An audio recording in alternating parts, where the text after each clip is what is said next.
My name is Samantha. I'm 36 years old, and this is the story my family tried to rewrite. My sister announced, I'm naming my daughter after Grandma, the grandma who raised me after my parents abandoned me at age 7. My sister had met her twice. I didn't object. I just named my daughter the same name and filed the birth certificate first, when Grandma's inheritance had the clause to my first great-granddaughter named after me. Christmas brunch at my parents' house was always a performance, but that year it felt like a trap. My sister Megan stood at the head of the table in a cream sweater and that too bright smile she saved for Facebook photos. Her husband filmed on his phone. My mom clinked a spoon on a glass, like we were at a wedding, instead of crowded around my dad's scratched dining table. Okay, everyone, Megan said. We have the name. My daughter sat beside me, with her legs tucked under her, quietly coloring on the little paper placemat I brought, because I'd learned the hard way that my family didn't keep kid stuff around unless it belonged to Megan's kids. Megan held up a tiny onesie. Pink letters, the name printed across the chest like it was a trophy. Evelyn, she announced. We're naming her after Grandma. The room burst into the kind of applause you give when you want to prove you're a good family in front of company. My hands went cold around my coffee mug. Not because I hated the name, because Grandma Evelyn wasn't a cute story to me. She was the reason I didn't end up in foster care. She was the woman who took me in when my parents vanished on me, like I was a bill they could ignore. And Megan had met her twice. Twice. Once at a rushed Thanksgiving, when Megan showed up late and left early because the vibe is depressing. And once at a hospital visit where she spent more time taking a selfie in the parking lot than sitting with Grandma. Megan kept talking, smiling like she'd invented sentimentality. I just feel like Grandma was such a big part of our family's legacy, she said, hand on her belly, and I want my daughter to carry that strength. My mom dabbed her eyes like she was watching a commercial. My dad nodded solemnly, like he'd been the one who did the raising. Across the table, my daughter looked up.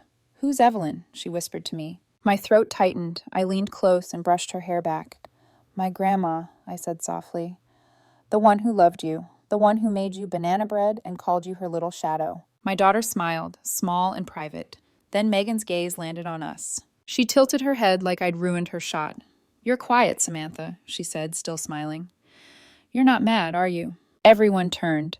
I could feel my pulse in my fingers. I could also feel my daughter shrinking beside me, like she could sense the room's attention sliding toward something sharp. I wasn't mad. I was tired. I swallowed. No, I said. It's a beautiful name. Megan's smile widened, pleased with herself. Good, because I didn't want you being weird about it. And my mother laughed. Not nervously, not awkwardly. She laughed like Megan had just told a cute joke, and I was the punchline. I stared at the onesie on the table, at the printed name, and I felt something in me go very still. Because in that moment, I understood what they were doing. They weren't honoring Grandma. They were claiming her, like she was a family heirloom Megan could wear for attention, even though Grandma had been mine in the ways that actually mattered. And my daughter, sitting quietly with her crayons, didn't even get the courtesy of being included in the story. That was the hook in my ribs. That was the moment I knew Christmas brunch was just the beginning. I lived in a 2-bedroom rental on the edge of town where the streetlights buzzed and the neighbors kept to themselves. I drove a school bus. Not the cute wave at the kids and sing songs version people imagined. The real version, where you're up at 4:45 a.m., scraping frost off a windshield, memorizing which child needs the front seat because they get carsick, and learning to read the mood of 40 kids at once so you can keep them safe. I was good at it because I had practiced keeping myself safe. My daughter, Evie, was 6. She was quiet in the way that made adults underestimate her. She noticed everything. She didn't talk much in a crowd, but she'd come home and tell me exactly who was left out at recess and why. She drew little pictures and taped them to the fridge like she was building our home out of paper. Her father wasn't in the picture, not dramatically, not with court dates and screaming, just gone. Another person who decided disappearing was easier than showing up. So it was me and Evie, and somehow also my parents. Because even after they left me with Grandma at 7 years old and went through a rough time, they still felt entitled to me. They didn't call it abandonment. They called it temporary. They told the story like Grandma volunteered to raise me because she was bored. But I remembered the real version. I remembered the trash bag of clothes my mom packed, like she was sending me to summer camp. I remembered her kneeling to zip my coat and saying, "Be good for Grandma, okay? Mommy and Daddy need to figure some things out." I remembered watching their car pull away while Grandma stood behind me, one hand on my shoulder, the other hand trembling around a cigarette she didn't even light. I remembered the first night I cried into Grandma's cardigan because it smelled like laundry soap and safety. Grandma Evelyn didn't have much money, but she had routines. She had rules. She had love that didn't depend on my mood, my grades, or how convenient I was. She packed my lunches. She showed up at every school event. She stood in line at the free clinic when my ear infection got so bad I couldn't sleep. When I was 14, she picked up extra cleaning shifts because I needed braces. When I was 17, she bought me a used car with cash she'd saved in an envelope inside a teapot. When I was 25 and pregnant, she held my hand in the delivery room because no one else did. That was my grandma. That was the woman Megan met twice. But when Grandma got sick, suddenly my parents remembered they had a mother, and suddenly Megan remembered she had a grandma. They showed up late, took photos, posted captions about family first, and then vanished again once the hard part showed up. After Grandma passed, they turned grief into a tool, and I let them. I still had this stupid hope that if I kept trying, they'd finally see me as worth keeping. So I helped, mostly with money, because that was the language they understood. I paid my parents' electric bill when my dad forgot. I covered my mom's car insurance when she had a mix-up. I put Megan on my phone plan because she said she was just between jobs. I sent groceries. I sent gas money.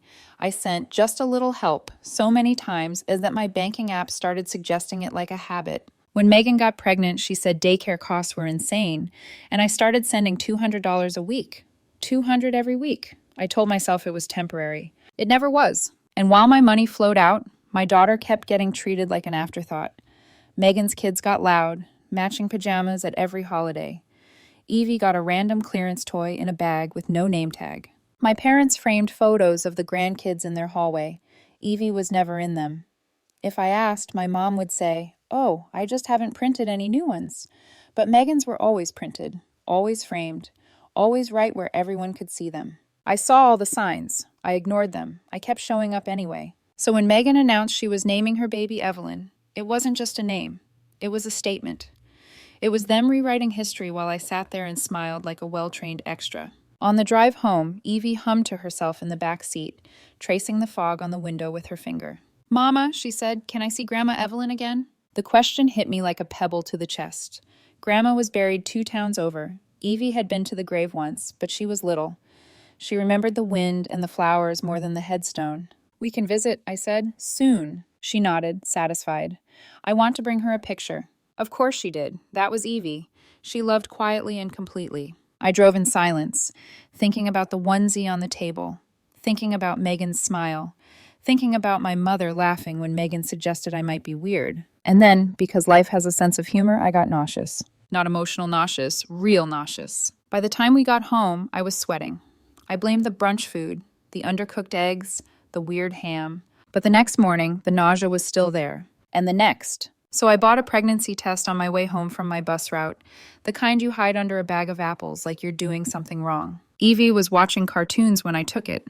I stared at the stick in my bathroom like it was going to decide my whole life. 2 lines. My knees went weak. I sat on the edge of the tub and pressed my hand over my mouth. Pregnant again. I wasn't dating anyone. I hadn't been careless with strangers. I'd had one brief, stupid reconnection with my ex months earlier because he'd shown up at Evie's birthday and acted like a father for exactly 2 hours. I'd fallen for it because I was tired and lonely and wanted to believe in something. And now I was pregnant. I didn't cry. I just stared at the tile floor and thought, of course. When I finally told my parents, my mom's first response wasn't, "Are you okay?" It was, "Oh no, Samantha, timing." Like I'd spilled red wine on her carpet. When I told Megan, she laughed. "You better not steal my thunder," she said. And I knew then, with absolute clarity, that this wasn't going to be a sweet cousin story. This was going to be a competition I never agreed to enter. Weeks passed. Megan became even more theatrical about the name. She bought personalized blankets. She posted Baby Evelyn on everything like she was branding a product. My parents joined in. They started calling her Our Little Evelyn even before she was born. No one asked how I was feeling. No one asked if Evie was okay about suddenly becoming the invisible grandchild again. They just assumed I'd stay in my place. Quiet, useful, grateful for scraps. Then came the last straw. It happened at my mom's family baby shower, the one she insisted on hosting for Megan because it was important to celebrate properly. I almost didn't go, but Evie begged because she thought showers meant cake. So I went. The living room was packed with women I barely knew. Megan sat on the couch like a queen, opening gifts while my mom hovered like a proud stage mom. There was a big banner on the wall. Welcome, baby Evelyn. My stomach twisted when I saw it, but I breathed through it. Evie sat beside me in a little folding chair, swinging her feet, holding a small gift bag she'd helped me make. Inside was a tiny stuffed bunny and a handmade card Evie drew herself. A baby in a blanket, a smiling stick figure mom, and the words, written carefully, "Hi, baby. I will share my toys." She was proud of it. I was proud of her. When it was time for Megan to open our gift, my mom made a big show of it. "Oh, here's Samantha's," she announced loudly, like she was throwing me a pity bone. "Let's see what she brought." Megan took the bag with 2 fingers. She pulled out the bunny. She glanced at the card. Then she laughed. Not kindly, not amused. She laughed like it was embarrassing. "Ah," she said, holding the card up for everyone to see. "Evie thinks this is her baby." A few women chuckled politely, confused. Megan looked directly at my daughter. "Sweetie, this isn't for you. This is for my Evelyn." Evie's smile faltered. "I know," she said softly. "I just made a picture." Megan shook her head like she was correcting a puppy. "No, I mean my Evelyn is going to be the real Evelyn." "Okay." The room went quiet. My hand started shaking under the table. Evie blinked, trying to process it. She didn't cry. She didn't argue. She just looked at the card like it had betrayed her. My mom swooped in, too fast, too cheerful. "Megan's right, honey. It's just... she's naming her baby after Grandma, so it's special." My daughter turned to me. "But Grandma was your grandma." My mom's smile tightened. "Well, she was everyone's grandma, technically.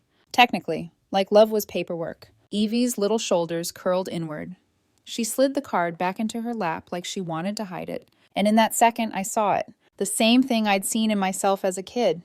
That confused, quiet shame.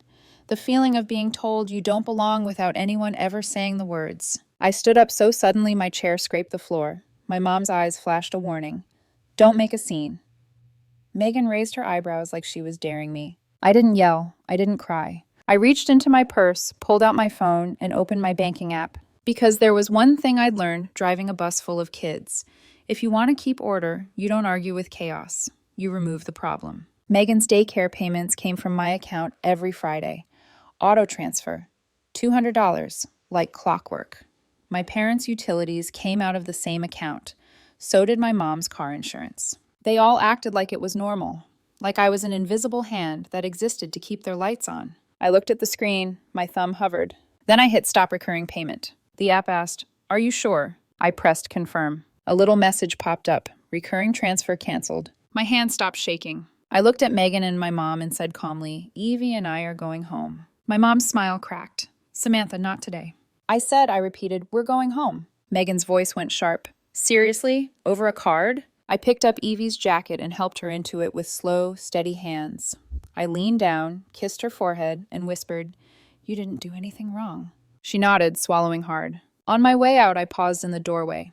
Not for drama, for clarity. "I won't fund a family my child isn't part of," I said. Then I left. The first text came before I even started the car, "Mom, don't be dramatic, come back." Then Megan, "You're embarrassing yourself." Then my dad, which was rare, "Dad, call your mother." I buckled Evie into her seat and drove home with my jaw clenched so tight my teeth hurt. After a few minutes, Evie asked the question I'd been dreading. "Am I the wrong Evelyn?" My heart broke in the quietest way. "No," I said, voice steady. "You're my Evelyn, and you're the only one who matters to me." She nodded, but I could tell it didn't fix the wound. It just covered it. That night, after Evie fell asleep, I sat at my kitchen table with a glass of water and my laptop. I didn't write a long speech. I didn't threaten. I made one clean move. I logged into the joint account my mom's name was still attached to from years ago, when I was younger and still trying to prove I belonged. I removed her access. Then I changed every autopay that went to my parents or Megan. Utilities canceled. Insurance canceled. Daycare already canceled. Phone plan split. I paid one final month on Megan's line so she couldn't claim I'd stranded her. The confirmation emails came in like little receipts of freedom, one after another. I sat there, not smiling, not crying, just breathing like someone who'd been holding their breath for years. In the morning, I woke up to 32 missed calls. My mom left a voicemail that started with sobbing and ended with anger. Megan sent a voice note where she screamed, "You're punishing my baby." My dad texted, "We did not raise you to be this cold." I laughed once, out loud, in my empty kitchen. They didn't raise me. Grandma did. And Grandma would have called this what it was. Not revenge. A boundary. I sent one message in the family group chat. "I'm not your backup bank. My money is for my kids. Do not come to my house. Do not contact my daughter." Then I muted the thread. A week later, Megan showed up at my door anyway. It was early. I'd just gotten home from my morning route. My bus still smelled like wet mittens and cereal bars. Evie was at school. I opened the door. Megan stood there, one hand on her belly, the other holding her phone like a weapon. She didn't say hello. She said, "Fix it." I leaned against the door frame. "No." Her face twisted. "Do you have any idea what you've done? Mom is freaking out. Dad's acting like he's going to have a heart attack, and daycare called me, Samantha." "Daycare?" I nodded slowly. "Yes, that's what happens when you depend on someone you don't respect." Her voice went syrupy. "You're really going to do this to me while I'm pregnant?" "I'm pregnant too," I said. She stared at me like she'd forgotten that fact could apply to anyone but her. Then she scoffed. "You always have to make it about you." "This isn't about me," I said. "This is about my daughter being humiliated in front of strangers." "Oh my God," she rolled her eyes. "She's 6, she'll forget." "She asked me if she's the wrong Evelyn," I said. That stopped her for half a second. Then she lifted her chin. "Well, she's going to have to get used to it, because my Evelyn is the one named after Grandma, the real one, the one everyone will know." There it was. I stared at her. "Get off my porch." She stepped closer. "You can't just cut us off and act like you're some hero." "I'm not a hero," I said. "I'm a mother. If you don't turn the payments back on—" "No threats," I said. "It's done." She glared at me. "Fine. Don't come crying when you need help." I opened the door wider. "Leave." She finally stomped away. As she drove off, she leaned out the window and yelled, "Grandma would be ashamed of you." I whispered, "No, she'd be proud." And I believed it. 2 months later, I gave birth. It wasn't glamorous. No cute photos. No matching pajamas. Just fluorescent hospital lights and a nurse telling me, "You're doing great, Samantha," like she meant it. They placed my baby in my arms, a girl. I felt a deep, quiet relief I didn't know I'd been holding. I'd already decided the name, not as a stunt, not as revenge, as truth. I named my daughter Evelyn, and I filled out the birth certificate paperwork the same day. I handed the paperwork to the nurse with steady hands and watched her walk away with it. And for the first time in a long time, I felt like I had chosen something for my own life without asking permission. When Megan gave birth 3 weeks later, she named her baby Evelyn too. Of course she did. My mom called me furious, like I'd committed a crime. "How could you do that?" she hissed. "Now there are 2. I looked down at my newborn sleeping against my chest and said, "Grandma's name doesn't belong to Megan." My mom snapped, "Megan announced it first." I didn't raise my voice. "I filed first." Silence. Then my mom said, low and bitter, "You've always been difficult." I hung up. The inheritance letter came in late spring. A thick envelope from an attorney's office I recognized from Grandma's end-of-life paperwork. I hadn't seen that letterhead in years. My hands shook just a little as I opened it. I expected something simple, a small amount, maybe a sentimental item. Grandma hadn't been rich, but she'd been careful. She'd saved. She'd owned her little house outright, and apparently she'd been smarter than all of us. The letter stated there was a specific clause in her estate plan to my first great-granddaughter named after me. My stomach dropped. I read it twice, then a third time. It wasn't about who announced first. It wasn't about who posted first. It was about legal name and order of registration. And my Evelyn, my newborn, was the first great-granddaughter officially named Evelyn, because I filed the birth certificate first. Because I didn't wait. Because I didn't ask. The house, the savings, the small investment account Grandma had built slowly over decades. All of it was earmarked for the first great-granddaughter named Evelyn, held in trust. My hands went cold, not with greed, with shock, with being seen. Even from the grave, Grandma had protected me, protected my child. She'd written that clause like she knew exactly who my family was. Like she knew they'd try to take her story. Like she knew Megan would show up late and loud and claim what she hadn't earned. I sat at my kitchen table and cried silently. One hand on the paper, the other resting on my baby's tiny back. Not because of the money, because of the message. I know who loved me, and I know who used me. When my family found out, it was chaos. I didn't tell them. The attorney did. Legally, they had to be notified. My phone lit up like a fire alarm. My mom left 8 voicemails in one day. My dad sent paragraphs about fairness and family.